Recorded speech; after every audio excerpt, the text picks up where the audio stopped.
Hi everyone. नमस्ते। जय हिंद। अगर आप मेरी वीडियोस देखोगे तो उसमें मैं मैक्सिमम टाइम करेक्शन की बात करता हूँ, क्योंकि करेक्शन जो है इलियड वेब में सबसे ज्यादा इंपॉर्टेंट रोल प्ले करते हैं। कोई भी करेक्शन हो, चाहे वो फ्लैट हो, जिगजैग हो या फिर ट्रायंगल हो, इन तीनों करेक्शन से भी ज्यादा जो करेक्शन इंपॉर्टेंट होते हैं वो होते हैं डबल करेक्शन और ट्रिपल करेक्शन। बस इतने ही करेक्शन होते हैं। लेकिन अब जब करेक्शन समझ में नहीं आता है तो एक करेक्शन और आता है और उसका नाम है कॉम्प्लेक्स करेक्शन। तो मैं आपको बता दूं कि कॉम्प्लेक्स करेक्शन नाम का ऐसा कोई भी वर्ड इलियड वे में नहीं है। और ये फैक्ट, जब करेक्शन तीन ही होते हैं तो कॉम्प्लेक्स करेक्शन कहां से आ गया? कॉम्प्लेक्स करेक्शन का मतलब ये हुआ कि वो करेक्शन आपको समझ में नहीं आया अभी तक। बेसिकली जहां पर बहुत सारे करेक्शन एक जगह मैच होते हैं या एक जगह कलेक्ट होते हैं और उसको हम लोग रीड नहीं कर पाते हैं, तब हम लोग ये बोलते हैं कि ये करेक्शन जो है कॉम्प्लेक्स करेक्शन है। अगर हम उसको पार्ट पार्ट में तोड़कर अगर हम रीड करते हैं तब हम समझ जाएंगे कि ये एग्जैक्टली क्या है, ये डबल करेक्शन है कि ट्रिपल करेक्शन है। तो मैं एक एग्जांपल लिया हूँ वोल्टास का, और उसमें एक करेक्शन है और कॉम्प्लेक्स करेक्शन है। ठीक है, तो आइए चलते हैं, उसको हम लोग पार्ट पार्ट से उसको तोड़कर इसको समझेंगे, क्योंकि करेक्शन पढ़ना बहुत ज्यादा जरूरी है। इम्पल्स तो आपको बहुत मिल जाएंगे, लेकिन करेक्शन की जो अगर पकड़ अगर आपकी स्ट्रांग हुई, फिर तो आप बहुत अच्छा काउंटिंग करके लेके जाओगे। ठीक है, तो आइए चलते हैं और पढ़ते हैं उस चीज को। ये एग्जाम्पल लिया है मैंने वोल्टास का।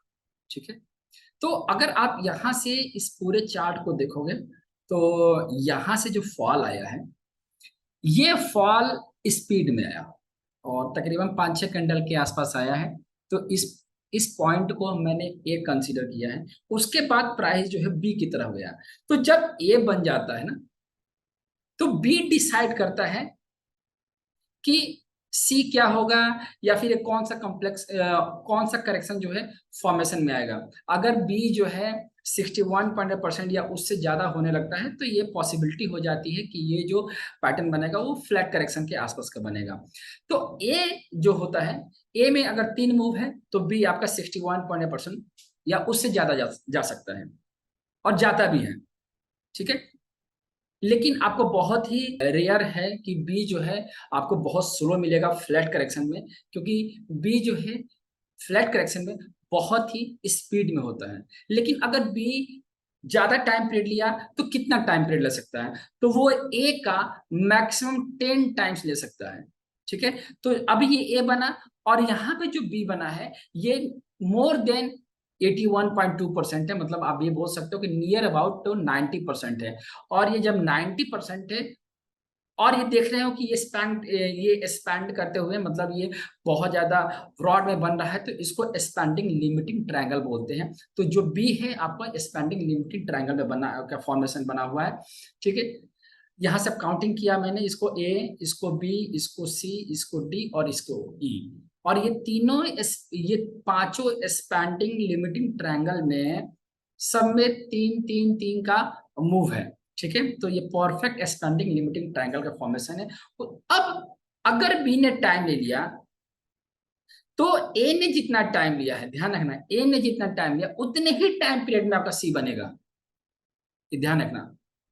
तो आप देखोगे तो जितने स्पीड से ए ब्रेक हुआ उतनी उसके डबल स्पीड से सी बना।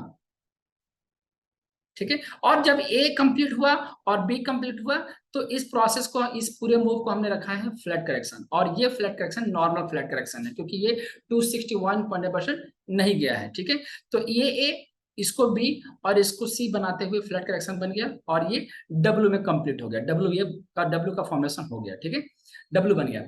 अब यहाँ पर जब यहाँ से जो मूव गया, ये बहुत ज्यादा टाइम टेकिंग है। देखो, जो डब्ल्यू बनता है, डब्ल्यू के में जो डब्ल्यू बनता है उसमें 3 मूव होता है एबीसी। तो जो एक्स का फॉर्मेशन होता है ये बहुत स्पीड में होना चाहिए, ये ध्यान रखना। लेकिन अगर ये स्पीड में नहीं है तो भी एक्स बनेगा।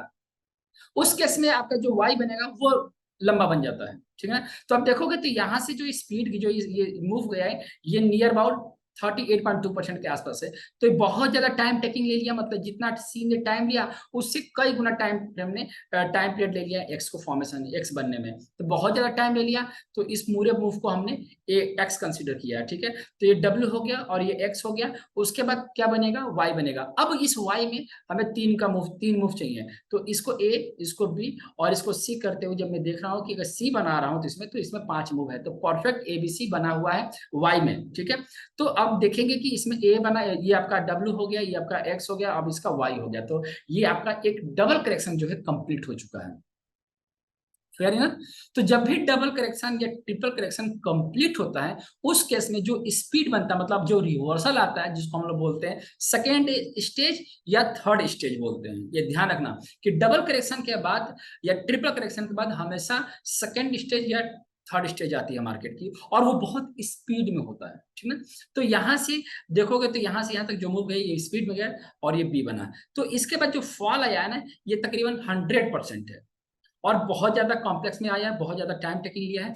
तो इस पॉइंट को ए, इसको बी रखा है और 100% पर है। तो इस ये एक ही काम कर सकता है, मतलब ये एक ही करेक्शन का नेचर है और उसका काम है फ्लैट करेक्शन का, ठीक है। वो फ्लैट करेक्शन का नेचर होता है कि वो बी जो है हम जहां से चला है वहीं तक आ सकता है, ठीक है। तो इसको ए, इसको बी। अब प्राइस देखोगे तो प्राइस 23.6% के 23.6% को क्रॉस कर चुका है, ठीक है। और ये 23.6% जो है यहाँ से लिया गया है, ये टॉप है और ये बॉटम लिया गया है, क्योंकि ये रेंज बेस का सपोर्ट लिया हुआ है। तो इसलिए प्राइस जो है 23.6% पर है, को क्रॉस कर रहा है। अगर आपके पास लॉन्ग पड़ा हुआ है तो आप उसको होल्ड कर सकते हो, ठीक है। अगर नहीं है तो लाइट एक्शन भी ले सकते हो, बट ध्यान रखना कि जो देख रहे हो ना ये वाई का ही स्टॉप बनेगा।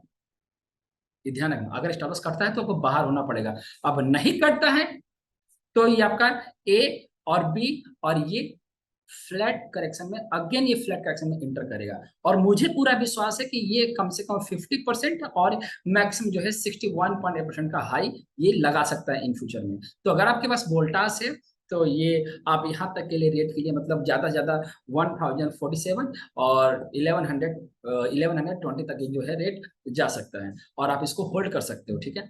तो मैंने यहाँ पर कवर किया है कि डबल करेक्शन या ट्रिपल करेक्शन पढ़ो, ना कि कॉम्प्लेक्स करेक्शन पढ़ो। कॉम्प्लेक्स करेक्शन होता ही नहीं है, ये मैं बार बार रिपीट कर रहा हूँ, ठीक है। तो आई होप कि ये सब चीजें आपको समझ में आ गई। और मैंने इसमें ज्यादा आपको बहुत ज्यादा इसमें मैंने इसमें आपको बहुत ज्यादा डिटेल में समझाने की कोशिश किया हूँ। अब अगला जब कुछ भी बताऊंगा मुझे ये कमेंट करके जो बताना कि मैंने यहाँ पर रेंज बेस्ड सपोर्ट का मतलब क्या किया है, मैंने यहाँ पर क्या मेंशन करने की कोशिश कर रहा हूँ, जो मैं आपको अगले वीडियो में समझाऊंगा मैं, ठीक है। तो आई होप कि ये आपको बहुत अच्छा लगेगा वीडियो, और ढेर सारा प्यार देना, ठीक है। मिलते हैं अगले वीडियो में, अपना ख्याल रखना, नमस्ते, जय हिंद।